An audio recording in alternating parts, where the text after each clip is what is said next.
Hello. Hi, can we speak to Samantha, please? This is? It's Jeff, Jen, Fritch, and Tim at Q102. How are you this morning? No way. How are you? I am well. How are you? We're doing good. Oh, my God. You want a second date update, don't you? Yes, we do. Oh, my God. You're calling me about beer can guy. What? Who? I've seen one of those. I have never, ever met a guy more in love with his. Wait a minute. Hold on a second. You called him what? Beer can guy? Mm-hmm. He's now always known as the beer can guy. Is that how you have him in your phone? We were told his name was Chuck. Some people know. This is a more intimate name. Oh, jeez. He couldn't stop talking about it. Like, honestly, I barely remember anything else about the date. Like, ever seen a beer can? You know what a beer can is? Well, I have a beer can. Once you've had a beer can, you never go back. They're incredibly rare, like a unicorn. Oh, my God. This is amazing. You know what's crazy is when I lived in Arkansas, there was a guy named Lance who randomly was from a city called Wiener who had a beer can.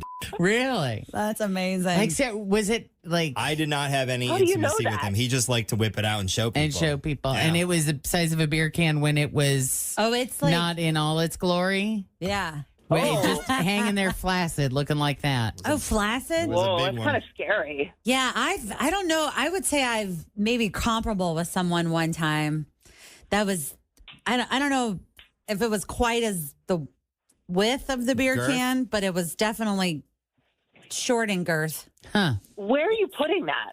I don't know. I know. I would look at that and be like, what do you want me to do with that? It was not Yeah. the most pleasant experience. Like a my monster. friend Crystal, she tells stories about a guy she knew and she called him Big Larry. Oh. And she had that experience. As soon as she saw what was going on there, she was like, I'm out. Oh yeah. She bailed. Wow. She was like, no, God, thank It you. was comical. It was comical. So he said it was like a unicorn, huh? Oh, yeah. I mean, he was like, it's rare. Oh, he was like, it's more than 40 ounces, baby. My unicorn 40-ounce beer can is what he said to me. You got very comfortable on this date, didn't you, Chuck? Sure Evidently. did. Wow. Well, I have to tell you, like, when I hugged him goodbye, I stuck my leg out, that little move, to see if he was lying. You know what I mean? Like, Oh, could you that's tell? what the line was for. could be. And if he's not, I want to know, And Could you feel it? Well, I couldn't really tell, to be fair, but it didn't matter because he's disgusting.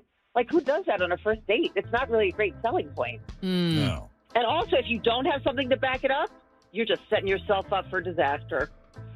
You want to weigh in, beer can? Sir, Beer Sir can, Mr. Beer Chucky. Can. You're wrong about this. Once a woman finds out what I'm packing, they're hooked. You would have had a good time, and you're missing out now. So what is when you sell, when you bring this up and you inform, what is your reason for doing that as opposed to just waiting and letting the ladies find out for themselves what you got going on? The old surprise factor. Yeah. You never want to surprise somebody with something like that. You want to ease them in. Oh, my gosh. Fair. Valid. Did you have a answer. lot of experience of women like just being shocked at what they saw? And what's their reaction? Yeah, it's See, I oh my feel like if God. someone telling you they drive a fast car. Well, I was thinking if you don't feel like the date is going as well as you'd like it to, then you got to whip out that ace in the hole. Say, hey, guess what? The old beer can. In No. case you were on the fence. So when you have a beer can, is it a beer can like from birth, or is this something that develops over time? I mean, were you always just a little bit more than average, or was it, not really that way until the college years? As soon as I knew how to use it, it was always big. Yes. So when you would be a young man, and don't most men find themselves in comparing contests at some point or another with a circle of friends? Probably, I've never experienced that in real life, but just from being in a gym. Yeah, I never had like a contest about it, but you talk about things, and Yeah. you see things sometimes in locker rooms and whatnot. Like it was You obvious. got a little guy back. Do they have categories like, well, the girthiness award goes to? Oh, sure. Wow. No, I never played any award games. Look, you've been with enough women. You get enough responses. Ew. Easy as that. Gross. Oh, you guys. That is gross. I just don't know what to do with any of this, Cole. So, no chance of a second date? No way. All right. Look, Well, it's your loss. That's fine. I'll lose it. That's fine. I'm fine sorry, with that. Chuck. Maybe just keep it as a surprise. Perhaps. But we appreciate you putting yourself out there, No, it's interesting. so to Thanks. speak. Yikes. And Samantha, thank you for taking the call and for coming on Second Date Update and having the conversation. Yeah. It's playing along. That's so cool. Thanks for having It me. was a very entertaining conversation, I have to say. Yep. Good luck to you both. Thank you. Yeah. So that we were able to censor. That one, we pulled it off. Yeah. All right. So if you have a second date update that you would like us to do for you, all you have to do is send us an email, Jeff and Jen at WKRQ.com.